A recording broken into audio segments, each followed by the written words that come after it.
Well, the show is an adaptation of my book, so it's sort of the my book is sort of the launching pad, but the show takes things in very different directions. Piper Chapman's story is very different from my own personal sort of true story, and that's great. That's sort of fascinating to watch as it develops. Taylor and I met for the first time on set during the filming of the first episode, so that was, of course, a huge thrill for me. Me too. Well, does that inform your character at all, or did you have her fully formed before you even met Piper on set? You know, I think she sort of was developing. I was learning more about Piper with every show that we shot, and that kind of like.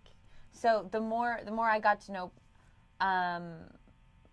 the character, and the more I got to know Piper, and the more I got to know the world of the prison, everything sort of just kind of evolves as we go.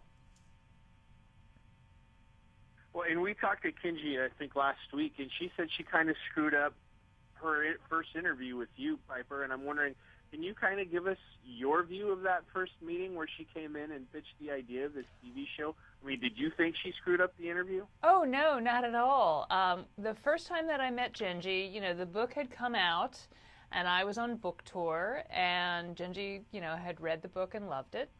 And so we sat down and met and just had lunch and chatted, and Genji had, I don't know, it seemed like 1,000 questions, just question after question after question, and almost all of those questions were about day-to-day life sort of behind prison walls. And so I thought that was great. It was really clear to me that what she was interested in was creating a show that would depict who is in prison in a new way and why they're there, what happened, like what were their pathways to prison, and what really happens to them there on a day-to-day level. And that was thrilling to me. So I don't think that she put a foot wrong in that first meeting.